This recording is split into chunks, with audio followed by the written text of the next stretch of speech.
다 같이 사도신경으로 우리 신앙을 고백하겠습니다. 나는 전능하신 아버지 하나님, 천지의 창조주를 믿습니다. 나는 그의 유일하신 아들 우리 주 예수 그리스도를 믿습니다. 그는 성령으로 잉태되어 동정녀 마리아에게서 나시고 본디오 빌라도에게 고난을 받아 십자가에 못 박혀 죽으시고 장사된 지 사흘 만에 죽은 자 가운데서 다시 살아나셨으며 하늘에 오르시어 전능하신 아버지 하나님 우편에 앉아 계시다가 거기로부터 살아있는 자와 죽은 자를 심판하러 오십니다. 나는 성령을 믿으며 거룩한 공교회와 성도의 교제와 죄를 용서받는 것과 몸의 부활과 영생을 믿습니다. 아멘. 우리 찬송가 569장을 다 같이 부르겠습니다. 569장입니다.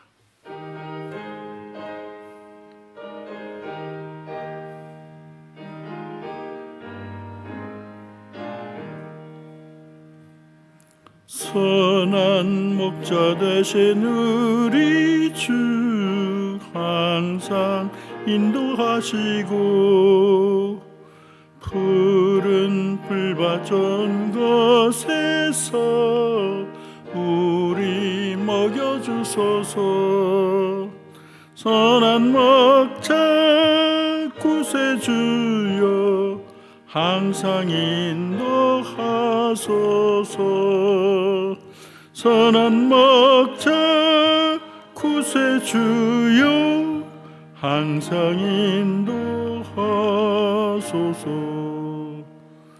양의 문이 되신 예수여 우리 영접하시고 길을 잃은 양의 무리를 항상 인도하소서. 선한 목자 구세주여 기도 들어주소서.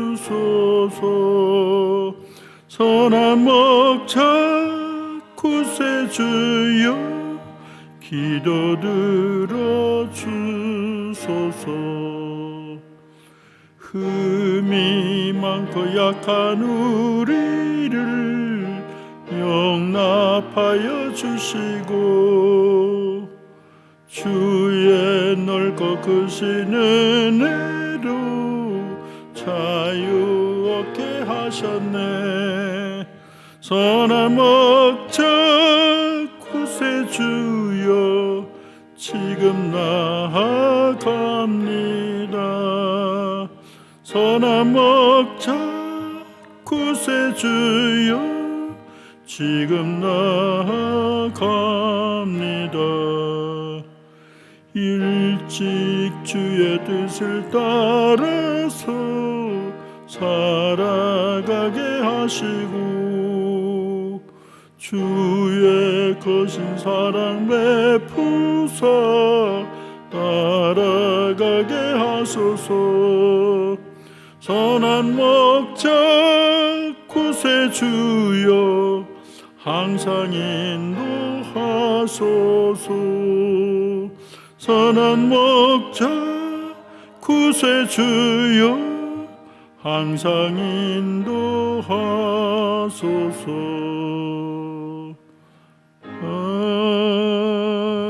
아멘. 오늘 말씀은 이사야 66장 1절에서 14절입니다.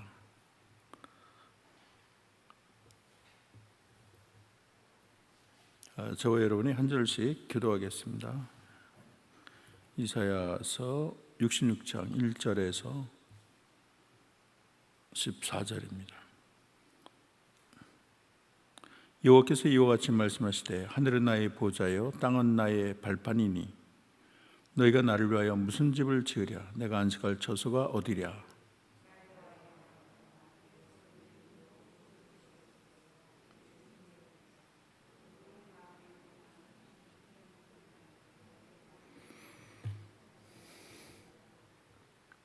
소를 잡아 드리는 것은 살인과 같고 살인 다름이 없이 하고 어린 양으로 제사 드리는 것은 개 먹을 것과 다름이 없이 하며 드리는 예물은 돼지 피와 다름이 없이 하고 분향하는 것은 우상을 찬송과 다름이 없이 행하는 그들은 자기의 길을 택하며 그의 마음은 가증한 것을 기뻐한즉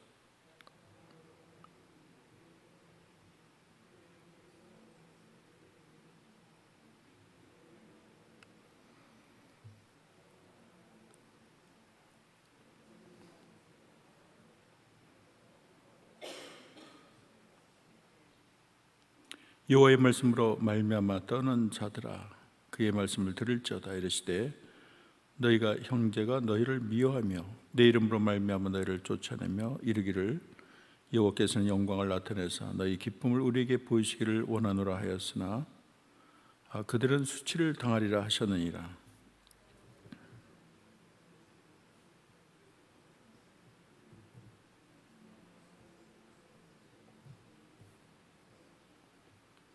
시온은 진통을 하기 전에 해산하며 고통을 당하기 전에 나마를 낳았으니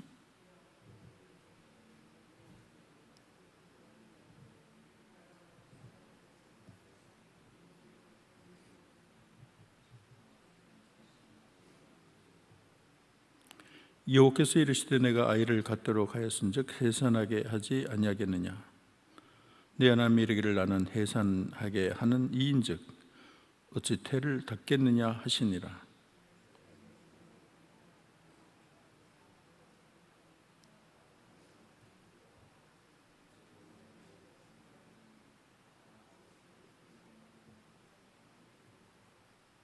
너희가 젖을 빠는 것 같이 그 위로하는 품에서 만족하겠고 젖을 넉넉히 빤 것처럼 그 영광의 풍성함으로 말미암아 즐거워하리라.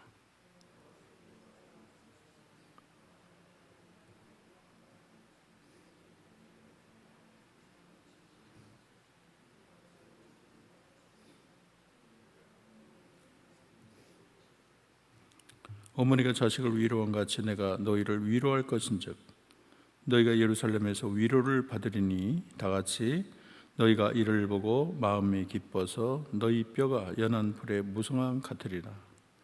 여호와의 손은 그들의 종들에 나타나겠고 그의 진노는 그의 원수에게 더하리라. 아멘.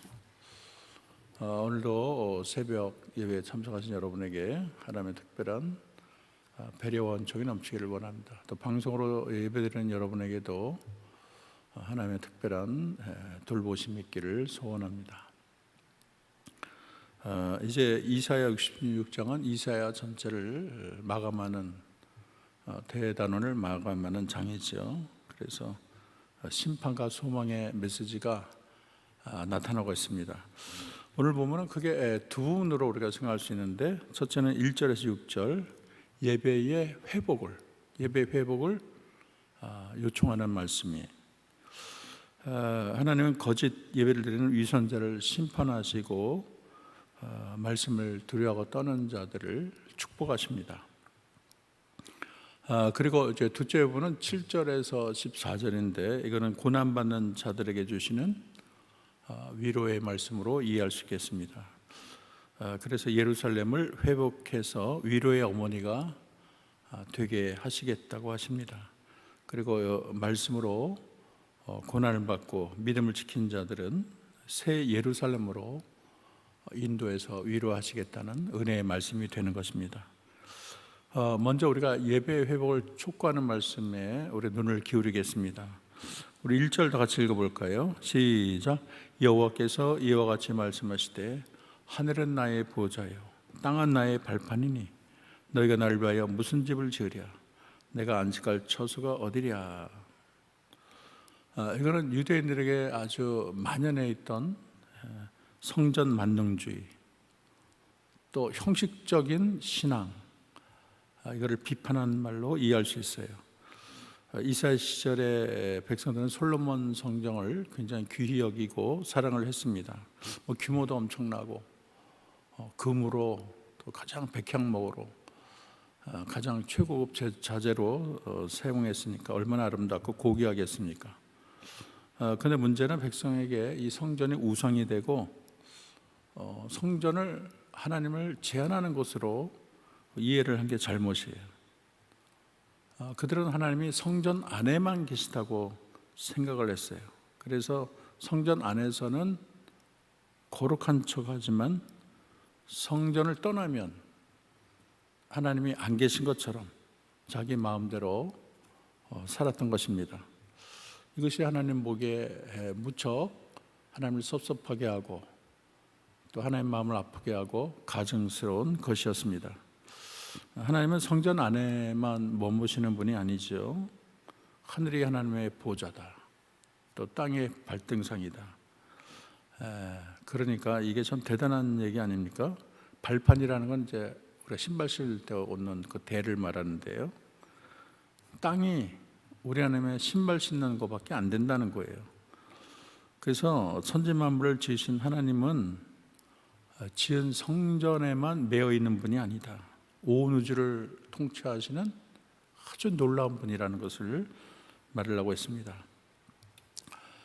물론 솔로몬도 그렇게 생각을 했어요.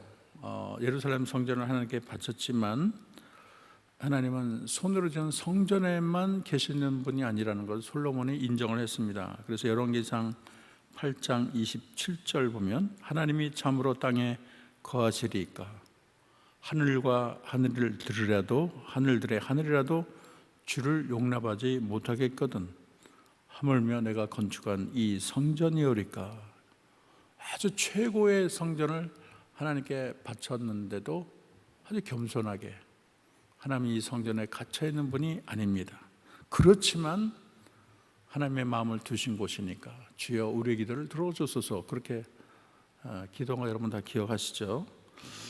스데반도 이 성전을 신성시하는 유대인들에게 이 말씀을 인용해서 하나님을 증언을 했습니다. 우리 하나님은 사실 하늘에 계신 우리 아버지 우리가 고백하지만 우리의 지적인 한계 때문에 하나님이 그렇게 낮춰서 얘기한 거고요. 하나님은 하늘을 넘어서 온 우주에 충만하신 분이 우리 하나님이십니다. 그래서 너희가 날 위해 무슨 집을 짓겠느냐, 내가 안식할 처소가 어디냐, 그런 말씀을 하시는 거예요. 2절 다시 읽어보겠습니다. 2절 시작. 나 여호와가 말하노라 내 손이 이 모든 것을 지었으므로 그들이 생겼느니라. 무릇 마음이 가난하고 심령에 통회하며 내 말을 듣고 떠는 자 그 사람은 내가 돌보려니와. 그래서 성전을 지어놓고 그 성전에서 제사만 드리면 장땡이다, 제사만 드리면 다다. 이게 어리석은 일이라는 거예요. 하나님은 그런 자에게 마음을 주시지 않습니다. 하나님이 누구에게 관심이 있을까요? 오늘 말씀, 마음이 가난하고 심령이 통회하고 내 말을 듣고 떠는 자, 그런 자를 내가 돌보겠다. 하나님이 말씀하고 있는 거예요. 마음이 가난한 사람, 우리 예수님도 심령이 가난한 자가 복이 있나니 천국이 저희 것이며. 기억나시죠? 마음이 가난하고 통회하고 두려움에 떠는 자입니다. 이 가난하다는 것은 물질적 어려움을 얘기하는 것이 아니고 심령의 가난이, 거지가 먹을 것을 사모하는 것처럼, 또 목마른 사슴이 물을 사모하는 것처럼 마음이 낮은 데서 겸손하게 하나님을 갈망하는 그런 자세, 하나님의 은혜를 사모하는 마음, 하나님 안에면 안 돼요, 주님만이 나의 살 길입니다, 이런 것을 주님이 기뻐하신다는 것이죠. 그리고 심령이 통회하는 자인데 애통하는 자는 복이 있나니 위로를 받을 것이며. 예수님이 말씀했잖아요. 자기 지은 죄를 회개하고 할 수 없는 죄인이라는 것을 깨닫고 주님의 자비와 용서를 구하는 것을 하나님이 귀하게 여기십니다. 또 하나님 말씀 앞에 두려워하며 떠는 자, 그는 하나님의 말씀을 우습게 여기지 않고 하나님의 말씀을 자신의 보속함에 담고 그 말씀 따라 말씀에 어긋난 일을 내가 하려고 하면 두려워하는 거예요. 어떻게 내가 하나님 앞에 득죄하리까 하면서 하나님을 두려워하고 순종하는 것을 말하고 있습니다. 배교의 시대도 보면 하나님의 은혜로 택한 자가 있고요, 악에 물들지 않고 타협하지 않은 자가 있지 않습니까? 아합 시대에 바알의 꿀자는 7,000명이 있다고 말한 것처럼, 또 사대의 교회도 흰옷 입은 자들이 있는 것처럼 오늘날도 믿음을 지키고 믿음의 정죄를 지킨 주의 성도들이 존재하는 것입니다. 우리 3절을 한번 더 같이 읽어볼까요? 3절 읽어봅시다. 시작. 소를 잡아 드리는 것은 살인함과 다름이 없고 어린 양으로 제사 드리는 것은 개의 목과 꺾음과 다름이 없이 하며 드리는 예물은 돼지의 피와 다름이 없이 하고 분향하는 것은 우상을 찬송함과 다름이 없이 행하는 그들은 자기 길을 택하며 그들의 마음은 가증한 것을 기뻐한즉 그랬어요. 이스라엘 백성들의 이제 삶을 보면 하나님을 일단 멀리했어요. 선지자를 미워하고 박해하고 돌로 쳐 죽이고 우상을 섬기고 자기 자식을 몰렉에게 바치지 않았습니까? 그러면서도 그들은 하나님 가증한 것들은 다 골라하면서 또 제사는 또 열심히 드렸어요. 하나님께 제사는 열심히 드렸어요. 어린 양으로 소도 잡고 그리고 예물도 바치고 분향도 열심히 했어요. 그런데도 완전히 위선적이고 형식적이에요. 그들은 제사만 드리면 다 해결된다고 생각했어요. 뭐든지 다 용서받고 자기가 아무리 삶을 못 살아도 하나님 다 봐주신다 그렇게 생각을 했어요. 그러면 그들이 제사가 주님 받기에 합당한 것일까요? 그렇지 않아요. 그들이 소를 잡는 것은 살인한 것과 다를 바가 없다. 어린 양 제사하는 것은 개는 굉장히 불결한 동물로 인정됐거든요. 개의 목을 꺾음과 다름이 없다. 예물은 돼지는 제물로 합당치 않잖아요. 제물을 죽여 하나님께 바친 것 같고 분향하는 우상을 찬송과 다를 바가 없다. 그렇게 말을 했어요. 근데 옛날에 보면 하나님의 기뻐하시는 제사라 그랬고 그 향을 하나님 즐거워한다 그랬는데 오늘 봤더니 완전히 딴판 아니에요. 너희들 제사하는 거 살인과 같아. 개 목 꺼는 것 같아. 돼지로 제물 바치는 거 우상에 분양한 거 다를 바가 하나도 없어. 이게 무슨 얘기냐면 내용이 빠진 형식적인 예배 하나도 주님에게 기쁨이 안 되는 거예요. 삶의 거룩이 따르지 않는 형식적 예배. 교회 문만 나가면 세상의 구정물에 마음대로 몸담고 엉망진창으로 살면서 주일날만 옷 예쁘게 입고 성경 들고 헌금 많이 하면 다다. 여기에 대한 하나님의 무서운 경종이라고 말할 수 있어요. 손에는 피가 가득한데 하나님께 예배만 드리면 다다. 하나님이 그들의 예배를 기뻐하지 않는다는 거죠. 예수님도 마태복음 7장 21절에 나더러 주여 주여 하는 자마다 천국에 들어갈 것이 아니요 다만 하늘에 계신 내 아버지 뜻대로 행하는 자야 들어가리라 그렇게 말을 했어요. 그리고 7절에서 14절은 여러분 참고 참된 예배하는 자들에게 주시는 예루살렘의 위로와 평강을 말을 하고 있습니다. 7, 8절을 한번 읽어볼까요? 7, 8절 읽어보겠습니다. 시작. 시온은 진통을 하기 전에 해산하며 고통당하기 전에 나말을 낳았으니 이러한 일을 들은 자가 누구며 이런 일을 본 자가 누구냐? 나라가 어찌 하루에 생기겠으며 민족이 어찌 한순간에 태어나겠느냐? 그러나 시온은 진통하는 즉시 아들을 순산하였도다. 예. 보통 이제 애 낳다가 옛날에 죽기도 하잖아요. 너무 고통스러워서. 그래서 애 낳아 들어갈 때는 내가 저 신발을 다시 신을 수 있을까? 옛날 그랬대잖아요. 아주 진통이 오래 가는 경우는 며칠씩 진통이 가기도 하죠. 근데 오늘 봤더니 아주 순산했다는 거예요. 진통이 시작하는데 하더니 애가 이게 나온 거예요. 얼마나 참 놀랐습니까? 그래서 이 시온 백성이 참 어렵고 고난을 당하지만 시온의 회복이 급작스럽게 일어난다는 것을 알려주고 있습니다. 여기 남자애를 낳는데 어떻게 나라가 하루아침에 민족이 한순간에 생기겠어요? 근데 시온은 진통하는 즉시 병원에 가자마자 애가 탁 나온 거예요. 이 남한은 1차적으로는 이스라엘이 회복돼서 바벨론 포로에서 돌아오는 이스라엘을 가리키고 있는 것이죠.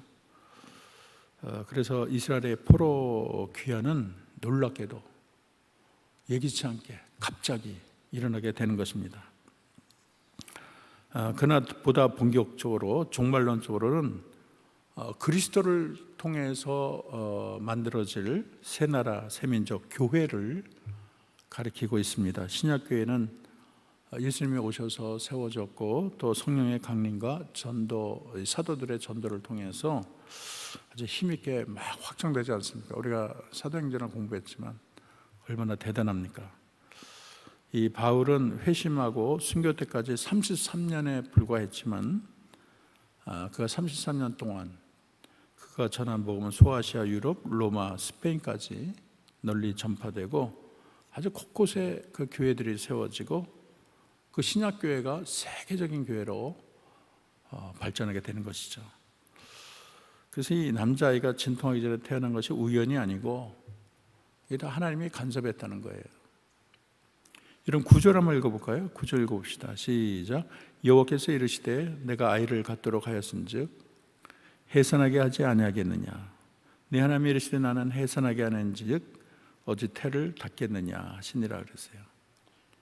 아이가 우리 뜻대로 애가 생기는 게 아니죠. 너무 쉽게 애를 가지면 내가 했다고 생각하는데 요즘 청년들 결혼을 늦게 해서 그런지 애가 안 들어서는 경우가 많아요. 얼마나 진통을 하고 시험관으로 가슴을 졸이고 그런 거 많이 봤죠. 10년 지나도 애가 안 생기고 그러잖아요. 근데 아이를 가지게 하는 분은 하나님이시고 아이를 낳게 하는 분도 하나님이, 진통하기도 전에 새 이스라엘 새로운 민족이 태어난다. 이건 하나님의 주권적인 섭리, 간섭으로 이루어진 거예요. 이 새로운 신앙의 공동체는 하나님의 원대한 계획 속에 들어있던 것입니다. 우리 10절과 11절 같이 읽어보겠습니다. 시작. 예루살렘을 사랑하는 자들이여 다 그 성읍과 함께 기뻐하라.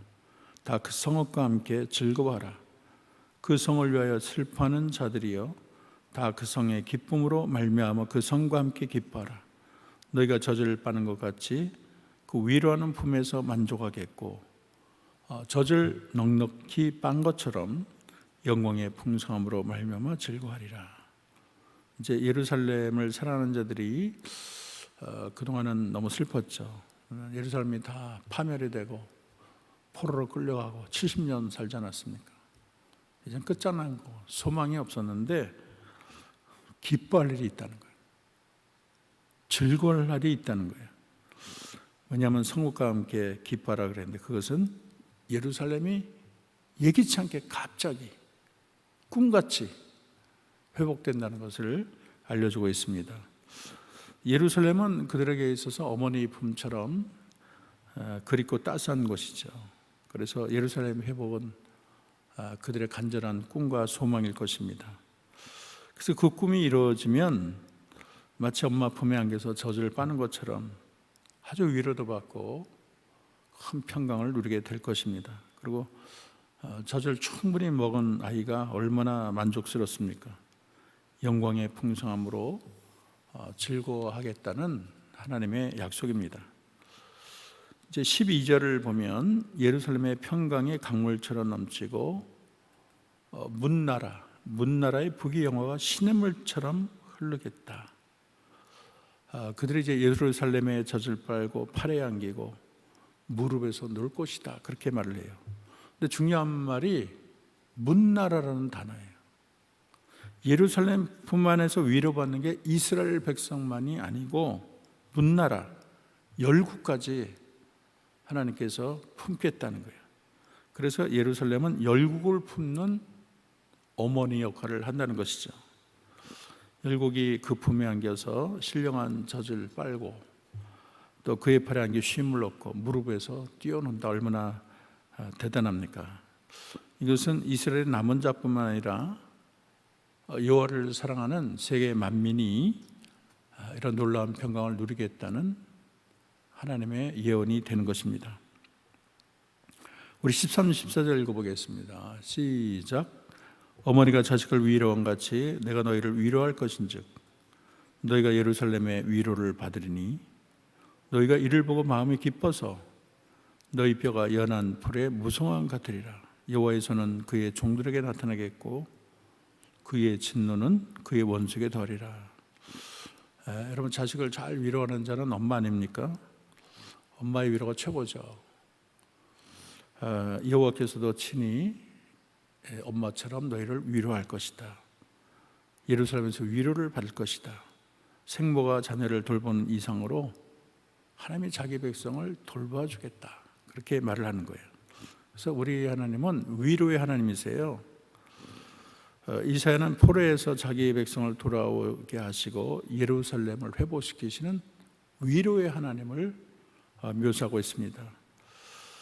그들이 엄마 젖을 빠는 것처럼 예루살렘 만족을 얻고 위로와 기쁨을 누리게 되는 것이죠. 또 위로의 하나님을 만나면 다 문제가 해결돼요. 마음에 진정한 평강이 밀려와요. 여러분 어린아이가 막 울다가도 엄마 품에 딱 안기면 울음을 그치고 마음의 안정을 찾고 잠도 잘 자지 않습니까? 이처럼 우리가 주님 품에 안기게 되면 쉼을 얻습니다. 메마른 심령에 강물이 흐르고요, 생명의 젖을 먹고. 그래서 바울은 삶이 소망이 끊어진 것 같은 위기 속에도 위로의 하나님을 만났습니다. 고린도서 1장 14절 다시 읽어보겠습니다. 시작.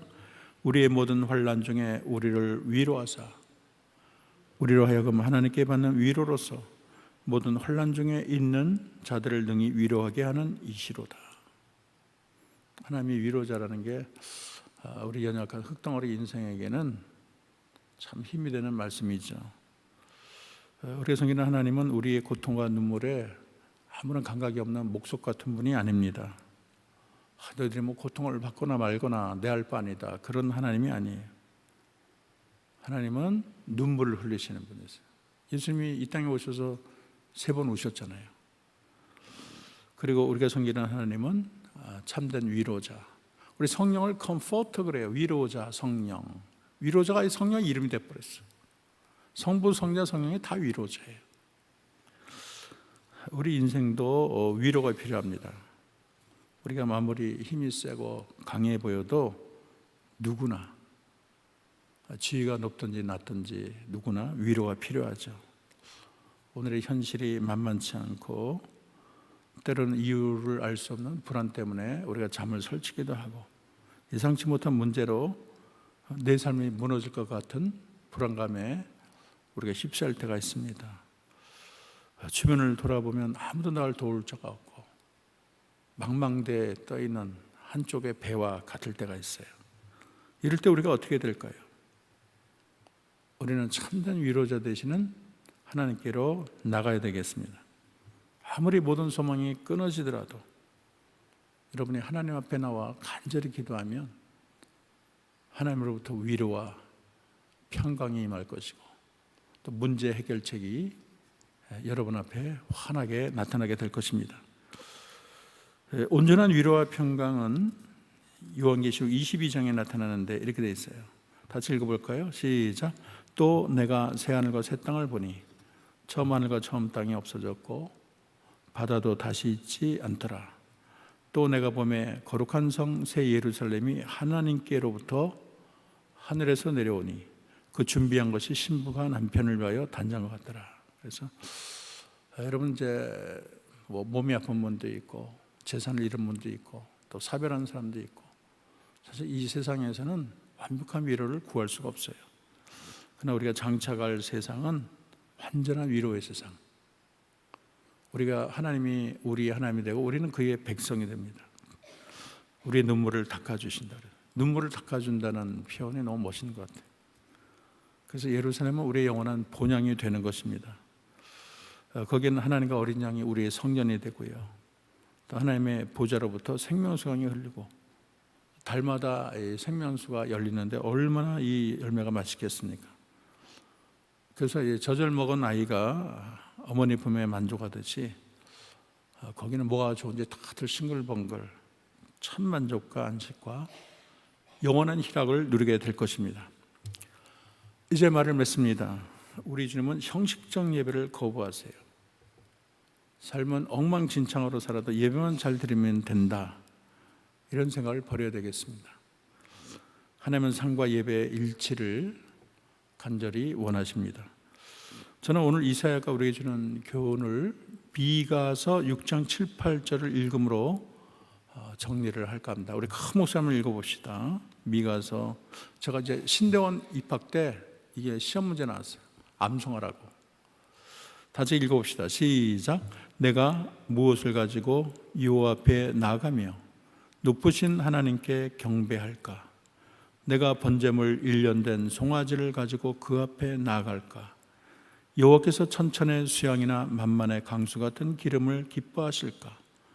내 허물을 위하여 내 맏아들을, 내 영혼의 죄를 인하여 내 몸에 열매를 드릴까?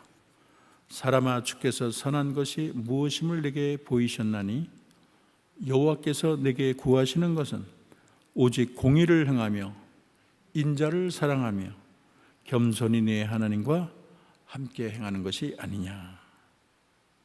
말씀을 여러분 기억하며 정말 하나님 뜻대로 사는 저와 여러분 되기를 주의 이름으로 축원합니다. 오늘 기도 제목, 삶과 예배가 일치하게 하소서. 또 시온에서 흘러나오는 위로와 평강을 구하게 하소서. 오늘도 기도와 말씀으로 승리하게 해달라고 우리 다 같이 통성으로 기도하겠습니다. 하나님 감사합니다. 말씀 통해서 여호와께서 같이 말씀하실 때 하늘은 나의 보좌여 땅은 나의 발판이라. 너희가 나를 위하여 무슨 집을 지으랴? 내가 안식할 처소가 어디랴? 나 여호와가 말하노라. 내 손이 이 모든 것을 지었으므로 그들이 생겼느니라. 무릇 마음이 가난하고 심령에 통회하며 내 말을 듣고 떠는 자, 그 사람은 내가 돌보려니와. 소를 잡아들인 것은 살인과 다름이 없이요 어린 양을 제사드린 것은 개의 목을 꺾음과 다름이 없이 하니 드리는 예물은 돼지의 피와 다름이 없이 하고 분향하는 것은 우상을 찬송과 다름이 없이 행하는 그들은 자기의 길을 택하며 그들은 자기 마음은 가져한 것을 기뻐하리라. 하나님, 오늘 말씀을 마음에 새기고 우리의 삶과 예배가 일치하게 도와주옵소서. 세상에서는 엉망진창으로 살면서 예배만 드리면 다다하는 잘못된 생각을 버리게 하시고, 하나님은 성전 안에도 계시지만 성전 밖에도 어느 주에 가득히 계신 주님을 생각하며 날마다 주님 앞에 거룩으로 서게 하시고 하나님 뜻을 이루며 행하는 우리 모두가 되게 하옵소서. 아멘. 기도하겠습니다. 하나님, 하늘은 나의 보좌여 땅은 나의 발판이니 너희가 나를 위하여 무슨 집을 지으랴? 내가 안식할 처소가 어디랴? 말씀하신 여호와여, 하나님은 형식적인 제사나 예배보다 마음이 가난하고 심령에 통회하며 하나님 말씀에 두려움으로 순종하기를 원하십니다. 마음을 떠난 형식적인 예배는 소를 잡아들인 것과 살인함과 다름이 없고 어린 양으로 제사 드리는 것은 개의 목을 꺾은 것 같고 드리는 예물은 돼지의 피와 같고 분향하는 것은 우상을 찬송과 같다고 하였사오니, 사랑하는 주의 성도들, 우리 모두 영과 진리로 예배하게 하시고 예배와 삶이 일치하는 삶을 살게 하옵소서. 예수님의 이름으로 기도합니다. 아멘. 우리 다 같이 주기도문으로 예배를 마치겠습니다. 하늘에 계신 우리 아버지, 아버지 이름을 거룩하게 하시며 아버지 나라가 오게 하시며 아버지 뜻이 하늘에서와 같이 땅에서도 이루어지게 하소서. 오늘 우리에게 일용할 양식을 주시고 우리가 우리에게 잘못한 사람을 용서함같이 우리 죄를 용서해 주옵시고 우리를 시험에 빠지지 않게 하시며 악에서 구하소서. 나라와 권능과 영광이 영원히 아버지의 것입니다. 아멘.